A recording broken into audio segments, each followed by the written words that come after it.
നീ പറിച്ചോണ്ട് ഓടാതെ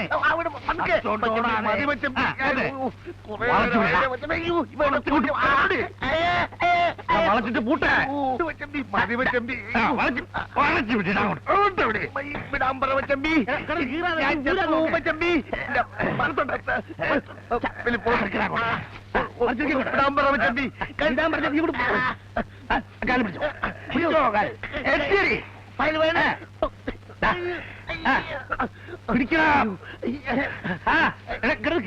പൂട്ടടിക്കാൻ നോക്കേ വടക്കം പറഞ്ഞത് തിരിഞ്ഞു പിടിക്കാ പറ്റൂലേ കൈകാലം ഒന്നും വിട്ടുകിട്ടിട്ട് വേണ്ട മച്ചമ്പി വടക്കനും തെക്കനും ഒക്കെ കളിക്കാൻ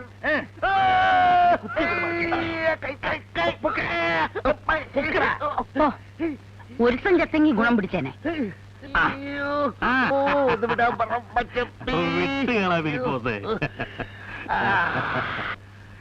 ഈ പൂട്ടിൽ ഉടുമ്പ് വീണത് തന്നെ എനിക്ക് പോലും ഊരാൻ പറ്റാത്ത പൂട്ടല്ലയോ അയ്യോ എന്റെ ഈ വലതു ഭാഗത്തെ വാരിയല്ലിന് ചെറിയൊരു പരിക്ക് പറ്റിയിട്ടുണ്ട്. എങ്ങനെ? കഴിഞ്ഞ മാസം എരഞ്ഞിപ്പാലത്ത് അബ്ദുള്ള കുട്ടി ഫയൽവാനം അലർത്തിയടിച്ചല്ലോ, അന്ന് പറ്റിയതാ. വേദന ഉണ്ടോ? അല്ല, അമർത്തുമ്പോഴേ ഉള്ളൂ. ഏതായാലും ഈ ഭാഗത്ത് ഇങ്ങനെ ഒരു ഏനക്കേടുണ്ടെന്നുള്ള കാര്യം ഉടുമ്പ് അറിയണ്ട. ശരിയാ, അറിയാതിരിക്കുന്നതാ നല്ലത്. എന്റെ ഈ തുടയലിനും ചെറിയൊരു പരിക്ക് പറ്റിയിട്ടുണ്ട്. അപ്പൊ അവിടെ ഇവിടെയൊക്കെ ഒടിഞ്ഞു പറഞ്ഞിരിക്കുകയാണോ?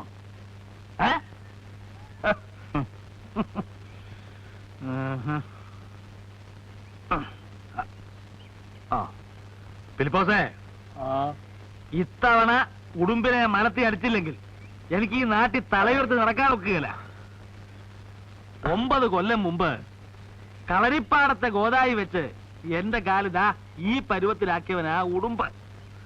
അന്ന് തുടങ്ങി തന്നെ പോലെ ഒത്തിരി പേരെ ചെല്ലും ചെലവും കൊടുത്ത് ഇവിടെ കൊണ്ടുവന്ന് വീട്ടിപ്പോറ്റുക ഞാൻ ആ ഉടുമ്പിനെ ഒന്ന് മലത്താൻ. ഇത്തവണ പൊട്ടിയാൽ ഫിലിപ്പോസേ കുട്ടമ്പലയുടെ മട്ടുമാറും. ആശ നോക്കിക്കോ, ഉടുമ്പ് വെറും ഉറുമ്പാണെന്ന് ഞാൻ തെളിയിക്കും. എനിക്ക് നല്ല വിശപ്പ്, വല്ലതും കഴിക്കണം. എടേ, മുട്ടയും പാലും എടുത്തു വെക്കാൻ. മുട്ടയും പാലും.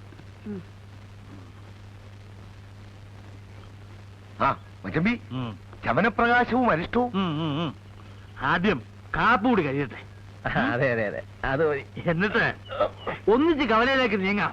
ഫിലിപ്പോസിനെ നാട്ടുകാരൊക്കെ ഒന്ന് കാണട്ടെ. വാരിയല്ലേ മച്ചമ്പി? വാരിയല്ലേ? വന്നാ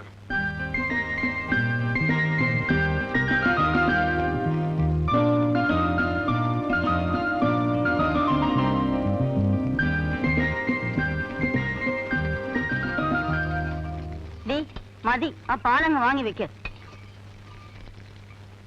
അവൾ സംബന്ധക്കാരന് വെച്ച് വിളമ്പുന്നു.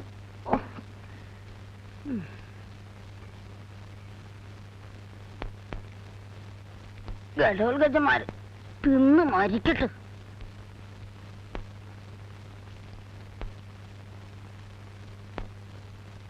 അമ്മ അറിഞ്ഞോ? കൂവശ്ശേരിയിലെ പാടം അച്ഛൻ വിൽക്കാൻ പോവാ അത്രേ. നിന്നോട് ആര് പറഞ്ഞു?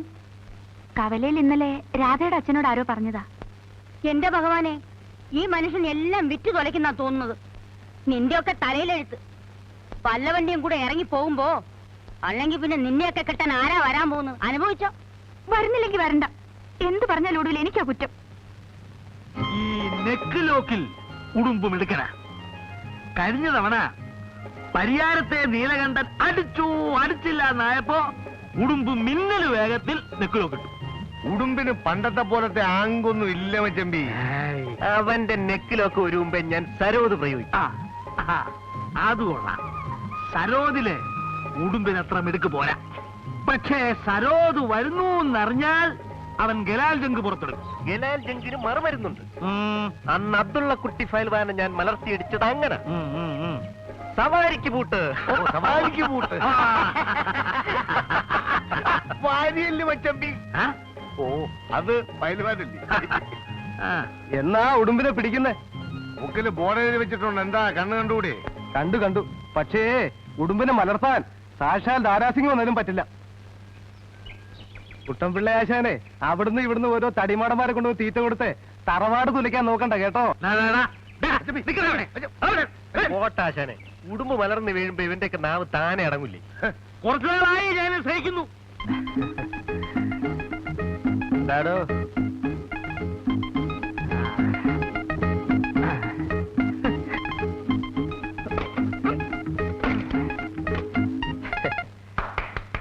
എല്ലാവരും ഇങ്ങോട്ട് നോക്കിൻ. മനോഹരമായ ഒരു പഴക്കുല. രാസവളം രാസവളം ചേർക്കാതെ വെറും ധാതുപുഷ്ടിയുള്ള മണ്ണിന്റെ ഗുണം ഒന്നുകൊണ്ട് മാത്രം വളർന്ന് കുലച്ച് പഴുത്തു വന്ന പഴം.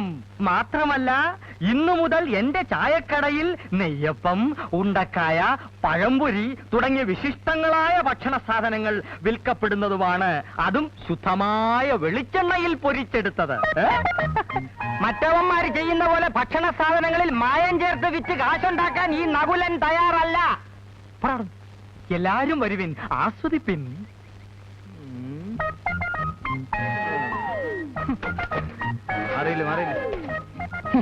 ഒരു ദിവസം നിന്നെ കൊണ്ട് ഞാൻ നന്നായിട്ട് ആസ്വദിപ്പിക്കാവടാ. പോട്ടെ സാധേ കേട്ടാ, വീട്ടുകളാ ബോട്ടിയില്ലാത്ത അവൻ എന്തെങ്കിലും പറഞ്ഞെന്ന് പറഞ്ഞ് വിവരമില്ലാത്ത നിങ്ങളല്ലേ അത് ക്ഷമിക്കേണ്ടത്. ഒന്നുമില്ലെങ്കിലും നിങ്ങളുടെ അനിയനല്ലേ നാകുലൻ.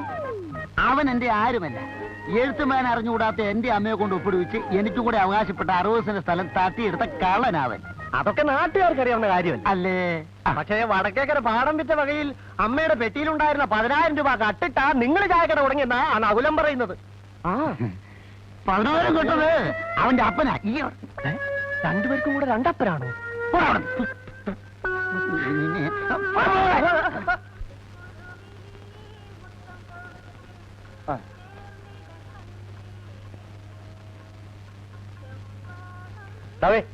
രാവിലെ കൈ നോക്കി അഭിപ്രായം വിളിച്ചു പോകാൻ വന്നിരിക്കണം. ഒന്ന് പോയടാ. അത് ഞാനൊന്നും പറഞ്ഞില്ലല്ലോ. അതെ അതെ, പോടാ പോടാ. എവിടെ വണക്കം തമ്പ്ര. നീ ഒരു സൈക്കിൾ എടുത്ത് ആ വെട്ടിക്കവലെ പോയി ഇത് പോസ്റ്റ് ചെയ്തിട്ട് വാ. എന്നിട്ട് ഉച്ചയ്ക്ക് വീട്ടിലേക്ക് വാ. ചോറോ കഴിഞ്ഞെന്തെങ്കിലും കാണും. ആ ഇതാണ് ഇവിടുത്തെ പോസ്റ്റ് ഓഫീസ്. കണ്ടില്ലേ, നേരെ വെളുക്കുമ്പോ ഒന്ന് കുത്തിയിരുന്നോളും ശൗനം മുടക്കികള്. എന്നാ ഞങ്ങൾ അങ്ങോട്ട് വീട്ടിലേക്ക് വരാം. അവരുമായിട്ട് ഉടക്കണ്ട കേട്ടോ വലിയ പോസേ. ഒരു 3 കൊല്ലം മുമ്പാണ് ഇവിടെ ഒരു പോസ്റ്റ് ഓഫീസ് വന്നത്. അന്നൊരു പോസ്റ്റ് മാസ്റ്റർ ഇവിടെ വന്നു. അയാൾക്ക് ഗോപാലൻ പോലീസിന്റെ മകളുമായിട്ട് എന്തോ ബന്ധമുണ്ടെന്ന് പറഞ്ഞ് നാട്ടുകാർ പ്രശ്നം ഉണ്ടാക്കിയപ്പോ ഒരു ദിവസം അയാൾ അങ്ങ് മുങ്ങി. പിന്നെ ഇവിടെ പലരും വരികയും പോവുക ചെയ്തു. പക്ഷെ ഈ നാടാർക്കും പിടിക്കുന്നില്ല അത്രേ. സുഹൃത്തുക്കളെ, അത് മന്ത്രിമാരുടെയും MLA-മാരുടെയും കൈയും കാലും പിടിച്ചാണ് ഞാൻ ഈ പോസ്റ്റ് ഓഫീസ് ഇവിടെ കൊണ്ടുവന്നത്. ഇതിനൊക്കെ തിരുവനന്തപുരത്തും കോട്ടയത്തും ചുറ്റിത്തിരിയാൻ എന്റെ സ്വന്തം പോക്കറ്റിൽ നിന്നാണ് പണം ഞാൻ വാരിക്കോരി ചെലവാക്കിയത്. ഇവിടെ സ്ഥിരമായിട്ട് പോസ്റ്റ് മാഷ് വേണോ? ഞാൻ കൊണ്ടുവരും. പക്ഷേ ജനാധിപത്യം എന്താണെന്ന് ഇവിടുത്തെ ജനങ്ങൾക്ക് അറിഞ്ഞുകൂടാ. ജനാധിപത്യം നടപ്പിലാക്കാൻ ഒരുപാട് പണം വേണം. മറ്റൊരു കാര്യം നിങ്ങളുടെ ശ്രദ്ധയിലേക്ക് ഞാൻ ക്ഷണിക്കുകയാണ്.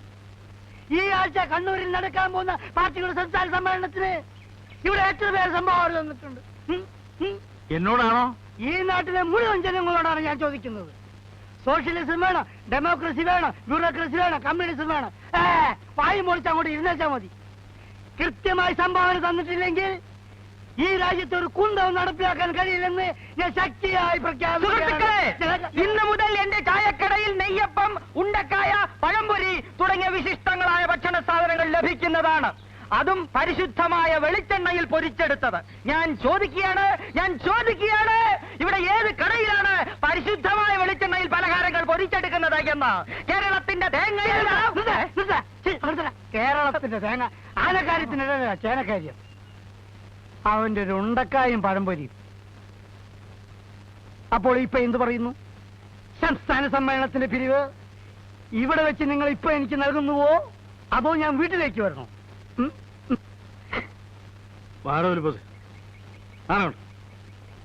ആശാന്റെ ദുർനടപ്പ് ഇതുവരെ മാറിയില്ലേ? വേണ്ട ആശാനെ, ഇവനെയൊക്കെ നമുക്ക് ഗോദായിൽ വെച്ച് കാണാം. ഫയൽ വാൻ പറഞ്ഞതുകൊണ്ട് ഞാൻ വിട്ടിരിക്കുന്നു. അല്ലെ ഇയാളെ മൂക്കി കയറ്റിക്കളെ അല്ലേ?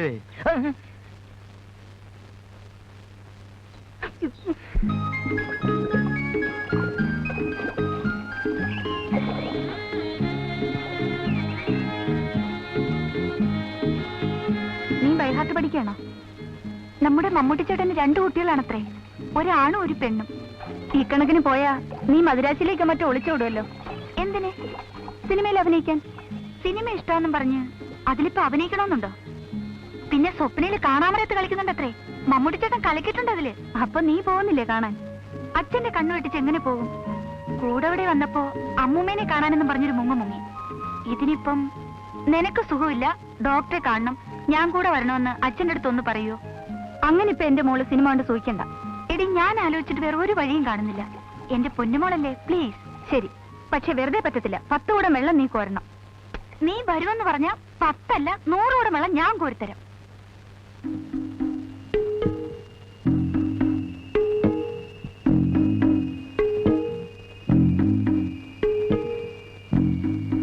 എന്തായി ഫൽഗുണ? പ്രശ്നമൊന്നുമില്ല. 2 മർമ്മം പിടികിട്ടിയിട്ടുണ്ട്. ഒന്ന് ഇതാ, ഈ വാരിയല്ലിന് ബലമായിട്ടൊരു പിടി പിടിച്ചാ മതി, ഫിലിപ്പോസിന്റെ പോസ് അങ്ങ് പോവും. പിന്നെ പില്ലി മാത്രമേ കാണൂ. മറ്റേ മർമ്മം? മറ്റേത് ഈ തുടയല്ലിന് അറിയാത്ത മട്ടിൽ കൈമുട്ടുകൊണ്ട് ഓരോറ്റ കയറ്റിയാ മതി. പിന്നെ മർമ്മം ശരിക്ക് നോക്കിയില്ലെങ്കിൽ ഫിലിപ്പോസ് കുഴപ്പമുണ്ടാക്കും. അത് ഞാൻ ഏറ്റു. ഇതൊന്നുമില്ലെങ്കിലും ഫിലിപ്പോസ് എനിക്ക് പ്രശ്നമല്ല. ആശാൻ വിവരക്കേട് പറഞ്ഞു പഠിക്കരുത്. കഴിഞ്ഞ തവണ ഞാൻ പറഞ്ഞു തന്ന മർമ്മത്തിന്റെ സഹായം കൊണ്ടല്ലേ ആ കുപ്പസ്വാമിയെ അടിച്ചു വളർത്തിയത്? അല്ലെങ്കിലും കുപ്പുസ്വാമിയെ ഞാൻ ശരിപ്പെടുത്തുമായിരുന്നു. ഓഹോ, ഇപ്പൊ അങ്ങനെയായോ? അപ്പൊ ഞാൻ ഒരു കാര്യം ചെയ്യാം. ഫിലിപ്പോസിന്റെ മർമ്മം ആശാൻ അറിയാമെന്ന് ഞാൻ അവിടെ ചെന്ന് പറയാം. അത് വേണ്ട. നിനക്കിപ്പം കാശെടുത്തും വേണോ? അതെന്ത് ചോദ്യം ആശാനെ? ഒരു 100 രൂപ ഇങ്ങട്. എന്നാലേ നാളെ രാവിലെ ഇങ്ങോട്ട് വന്നേരെ, തന്നേക്കാം. ഏതായാലും നീ ഇതുവരെ വന്നതല്ലേ. അങ്ങനെ ആശാന്റെ ഓശാരമൊന്നും വേണ്ട. അധ്വാനിച്ചതിന്റെ കൂലിയാ ചോദിക്കുന്നത്. നാളെ രാവിലെ കറക്റ്റായിട്ട് വരും, ഉറപ്പായിട്ട് തരണം, മറക്കണ്ട. പാടരമണ, നീ അകത്തോട്ടിരിക്കേ. എങ്ങനെയുണ്ട് അവന്റെ കച്ചവടമൊക്കെ? അവിടെ എന്ത് കച്ചവടം? അതിരിക്കട്ടെ, ഇവിടെ എങ്ങനെയുണ്ട്? ഉണ്ടക്കായും മിച്ചറും ഉണ്ടക്കാക്കും തുടങ്ങിയ ശേഷം കുറച്ച് മെച്ചപ്പെട്ടിട്ടുണ്ട്. എങ്കിലും ശരിക്കൊരു പിടുത്തം കിട്ടിയിട്ടില്ല. അല്ല, നാളത്തെ കുസ്തിക്ക് നിങ്ങൾ സ്പെഷ്യൽ ഒന്നും ഉണ്ടാക്കുന്നില്ലേ? ഉണ്ടോ, നല്ല കോഴിക്കോടൻ അലുവയും വറുത്ത കായും ഏർപ്പാടാക്കിയിട്ടുണ്ട്. അലുവയും വറുത്ത കായും നാട്ടുകാർ മുഴുവൻ വരും നിങ്ങൾ അലുവയും വറുത്ത കായും തിന്നെ.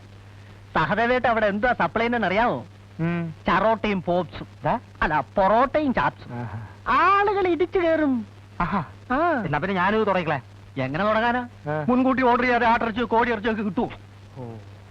പിന്നെന്താ ചെയ്യാ? ഞാനൊരു വഴിയും കാണുന്നില്ല. എന്നാ ഞാനൊരു വഴി കാണുന്നുണ്ട്. നിനക്ക് ഞാൻ 10 രൂപ തരും. ഒരു ചെറിയ പണി ഒപ്പിക്കണം. ഒപ്പിക്കാം. അവന്റെ ചാപ്സ് റെഡിയാവുമ്പോ നീ അതിൽ കുറെ ഉപ്സ് കൊണ്ടിടണം. അയ്യോ, അത് വലിയ ചതിവല്ലേ നകുലേട്ടാ? എടോ, സത്യവും മര്യാദയും കൊണ്ടിടന്ന ഇക്കാലത്ത് ജീവിക്കാൻ പറ്റില്ലടോ. അവന്റെ കച്ചവടം നിർത്തിയാലല്ലാതെ എനിക്ക് മനസമാധാനം ഉണ്ടാവില്ല എന്റെ രമണ. കാര്യമൊക്കെ ശരിയാ. ഞാനൊന്ന് ആലോചിക്കട്ടെ. ആലോചിക്കാനൊന്നുമില്ല. നിനക്ക് ഞാൻ 20 രൂപ തരാം. രൂപ? ശരി, ഞാൻ ചെയ്യാം. ഓ, നിന്റെ ദൈവം രക്ഷിക്കടാ.